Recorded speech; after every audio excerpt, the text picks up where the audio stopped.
बिस्मिल्लाहिर्रहमानिर्रहीम। अस्सलाम वालेकुम। कैसे हैं आप सब? दुआ है, उम्मीद है कि आप सब खैरियत से होंगे। अल्लाह ताला आप सबको अपने ज़ुबान में रखे, खुश खुर्म आबाद रखे। आज मैंने आपके साथ बहुत मज़े की शलजम की भुजिया बनाने की रेसिपी शेयर की है। मैं कैसे बनाती हूँ, सबका अपना अपना तरीका होता है। मेरा बनाने का तरीका क्या है, तो चल के रेसिपी देखिए। अगर वीडियो पसंद आए तो लाइक कीजिएगा और चैनल को सब्सक्राइब कीजिएगा। और जिन्होंने लाइक कर लिया है उनका बहुत बहुत शुक्रिया। अल्लाह ताला आपको खुश खुर्म आबाद रखे। तो चलिए रेसिपी देखिए चल के, और मैं इसको डिश आउट करती हूँ। आप रेसिपी देखिए। यहाँ पे मेरे पास शलजम है, इनको आज मैं पकाने लगी, इनकी भुजिया बनाने लगी हूँ। बहुत आसान और बहुत टेस्टी बनती है। फ्रेश शलजम आए हुए हैं, ये बहुत अच्छे मज़े के भी लगते हैं, और ये हमारे खून के लिए बहुत अच्छे हैं। खून की सफाई करते हैं, जिगर की सफाई करते हैं। तो आज मैं ये इसकी भुजिया बनाने लगी हूँ, और साथ में ये मेरे पास धनिया है और शलजम के थोड़े से पत्ते भी मैंने लिए हैं। ठीक है, तो चलिए इनको मैं छील के काट के, धनिया भी और शलजम के पत्ते भी काट लूँ और ये भी छील के काट लूँ, फिर आपसे नेक्स्ट स्टेप जो है वो शेयर करते हैं। यहाँ पे देखिए शलजम भी कट चुके हैं और इनके साथ इसके पत्ते भी और धनिया भी कट चुके हैं। तो चलिए कुकिंग स्टार्ट करते हैं। अब चूल्हा ऑन करते हैं। चूल्हा ऑन हो गया। अब इसमें डालूंगी मैं घी। आजकल मैं खाना घी में पका रही हूँ, आप चाहें तो ऑयल भी इस्तेमाल कर सकते हैं। यहाँ पे मैंने घी डाल लिया। घी में मैं डालूंगी कुटी लाल मिर्च हाफ टी स्पून। कुटी लाल मिर्च चली गई। सुर्ख मिर्च इसमें आंच हल्की में कर देती हूँ, तेज ना हो, ये ना हो कि मसाले जल जाएं। सुर्ख मिर्च में डालूंगी लेवल्ड 1 टीस्पून, ये इसमें चली गई। और हल्दी इसमें मैं डालूंगी 1/4 टीस्पून, ज़्यादा नहीं, बस 1/4 टीस्पून इसमें हल्दी चली गई।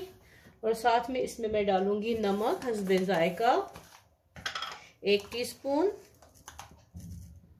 1 टीस्पून इसमें नमक चला गया। और अब इसमें जा रही है अजवाइन। अजवाइन मैं डालूंगी, अपने जायके के हिसाब से डालिए आप। इसमें मुझे अजवाइन का जायका बहुत अच्छा लगता है, सब घर वालों को अच्छा लगता है, तो इसमें मैं 1/4 टीस्पून, ये बारीक वाली बहुत ज़्यादा बारीक वाली है, तो इसमें मैं 1/4 टीस्पून से थोड़ी ज़्यादा और हाफ टीस्पून से कम डाल रही हूँ, यानी तकरीबन ये हो जाती है लेवल्ड हाफ टीस्पून। ये थोड़ी सी आंच को मैं तेज़ करती हूँ ताकि ये घी भी पिघल जाए और मसाले इसमें थोड़े से कड़कड़ा जाएं। यहाँ पे मैं इसमें डाल रही हूँ ये जो धनिया, और इसमें मैंने पत्ते जो है वो काटे हैं वो इसमें डाल दूंगी और इनको थोड़ा सा भूनूंगी। इस पे डाल दिए, तो मिक्स करते हैं और थोड़ा सा इसको भूनूंगी। ठीक है, ज़्यादा नहीं, काले नहीं होने चाहिए ये।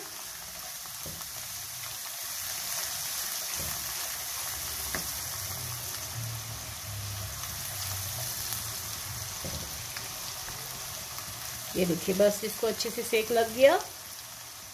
और अब इसमें मैं डाल दूंगी शलजम।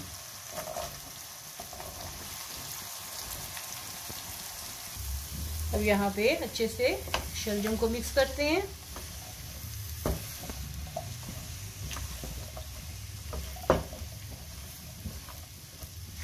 और इसको मैं भूनूंगी, बहुत अच्छे से भूनूंगी, जब तक ये आधे गले आधे कच्चे पक्के हो जाएंगे। ठीक है,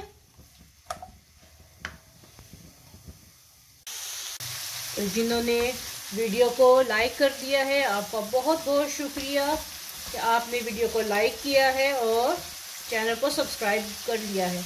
अगर चैनल को सब्सक्राइब किया है तो बेल को भी आप ऑन कर दीजिए ताकि हर नई रेसिपी का नोटिफिकेशन आपको मिले। तो ये देखिए मैं इसको भून रही हूँ। अब इसमें मैं एक बहुत स्पेशल चीज़ डालने लगी हूँ, उम्मीद है कि आप भी डालते होंगे।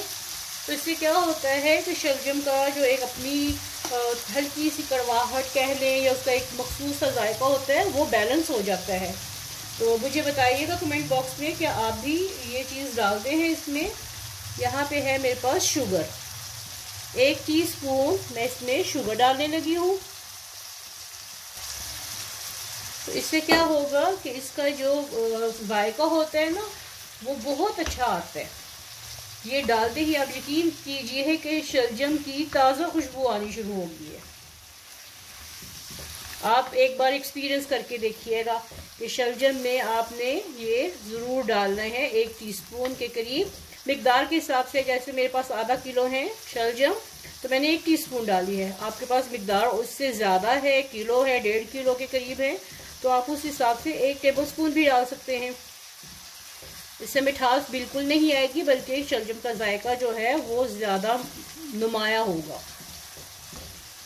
अब मैं आंच हल्की करने लगी हूँ और इनको दम पे लगाने लगी हूँ तकरीबन 10 मिनट के लिए। फिर आगे क्या करना है आपसे शेयर करती हूँ। तो चलिए अब इसको खोल के देखते हैं कि ये कहाँ तक पहुँचे हैं। ये देखिए माशाल्लाह माशाल्लाह, ये देखिए बहुत ही अच्छे तरीके से गल चुके हैं। चूल्हा अभी तक जल रहा है और इनका कलर देखिए कितना खूबसूरत लग रहा है।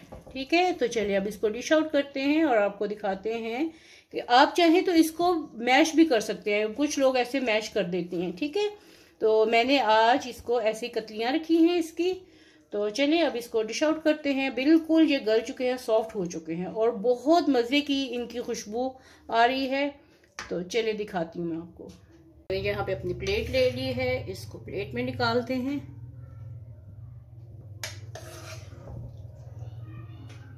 उम्मीद है कि आपको आज की मेरी ये रेसिपी पसंद आई होगी। पसंद आए तो वीडियो को लाइक कीजिएगा और चैनल को सब्सक्राइब कीजिएगा। तो ये मैं आपको दिखाऊं, ये बिल्कुल देखने में आलू जैसे लग रहे हैं, बिल्कुल ये सॉफ्ट और आलू की तरह ही ये गले हुए हैं। ये देखिए ये बिल्कुल सॉफ्ट है। ठीक है, और बहुत जल्दी गल जाते हैं क्योंकि इसमें पानी का कंटेंट ज़्यादा होता है। तो कैसी लगी आपको आज की मेरी ये रेसिपी ज़रूर बताइएगा। मिलते हैं ऐसी ही नई मज़ेदार सी गर्मा गर्म सी रेसिपी के साथ। तब तक के लिए अपने घर वालों का बहुत ख्याल रखिएगा। जाते जाते वीडियो को लाइक कर दीजिए और चैनल को सब्सक्राइब कर दें। साथ में लगे बेल आइकन के बटन को भी क्लिक करना बिल्कुल मत भूलिएगा, इससे नई रेसिपी का नोटिफिकेशन मिलता है। तो मिलते हैं ऐसी नई वीडियो के साथ, तब तक के लिए अल्लाह हाफिज़।